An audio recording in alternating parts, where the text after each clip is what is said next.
Those of you who have been following me for a while now know that I've been involved in the PMO rebooting community for almost 10 years. The first years as someone who struggled to get over my own addiction, finally succeeding, and now the last years I've been helping others by making YouTube videos and doing one-on-one coaching. And I have always told you that one of the biggest emotional relapse dangers is stress. In fact, so much so that some addiction experts say stress plus dopamine equals addiction. Now, I certainly agree to this, but as I've been coaching more and more guys, I have started to see a pattern of something that's an even bigger relapse risk than stress. During my own reboot, I had a rebooting journal, writing almost everything down. Unfortunately, I've lost some of my notebooks, but I still have most of them, and last week when I went back and started reading my old journals, I could confirm the pattern I've been seeing in my clients as well. Yes, the mother of all relapses, or shall we say emotional triggers. It is stress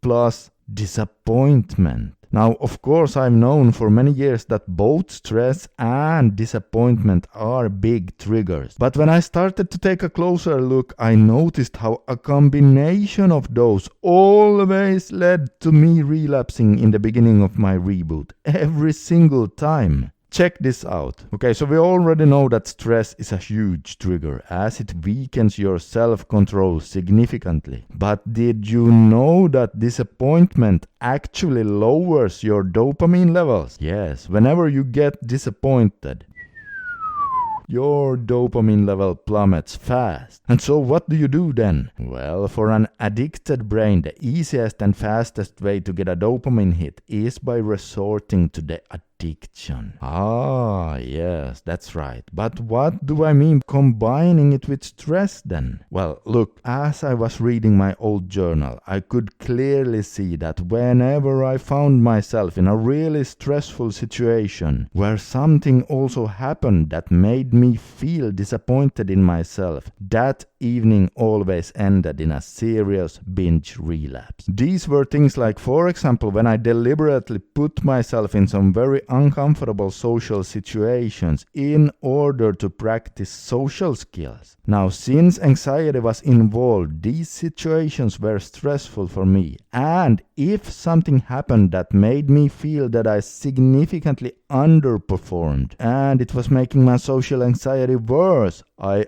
always relapsed later that night. Or like the time I went on a third date with a girl I was interested in. I was stressed and anxious, and then the girl pulled the "let's just be friends" card. Well, there you go. Stress in combination with disappointment right there. And sure enough, a bad relapse happened later that night. And like I said, this is something I see in my clients as well. That's really the perfect storm right there. Now, when a perfect storm scenario happens today, I still feel a pull or a need to escape into some low-value dopamine activity. But I manage to avoid it because I start thinking of what Jordan Peterson used to say. Quote, "Yes, of course you have reasons to be resentful, but if you act out the misery, you'll make everything you're complaining about infinitely worse." Unquote.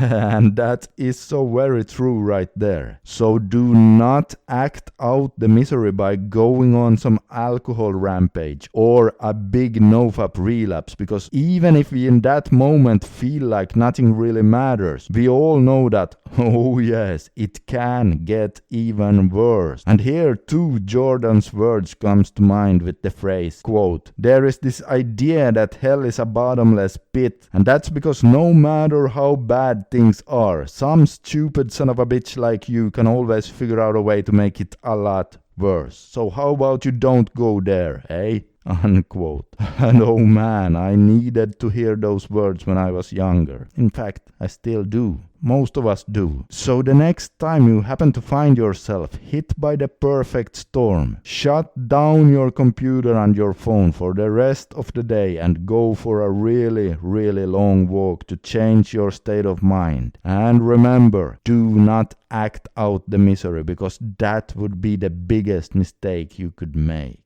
Oh, and hey guys, if you want my 90-day no PMO and advice tool guide, you can still get it for free when you sign up to my email list. Now, this is a very helpful PDF file with 13 bullet points for each week, as it takes 13 weeks to complete a 90-day challenge. It's not a rebooting course or anything big like that, but it is a 90-day rebooting guide where I have taken into account what I have discovered about how it is normal to react during certain phases of rebooting, and then implemented specific action steps that are best suited for you to do during those specific phases, from a psychological and neurobiological standpoint. For example, things that are important for you to do in the second week, and then other actions that are more important for you to implement in your third week, and then things you absolutely must consider in your very first week, and so on. Now, I made this guide mostly for those of you who are addicted to PMO, so I don't think you should download it if you are just doing NoFap for fun. But if you feel that you really need to quit PMO, then click the link under this video where it says 90-day guide, and then put your best email address into the box and I'll email it 100% free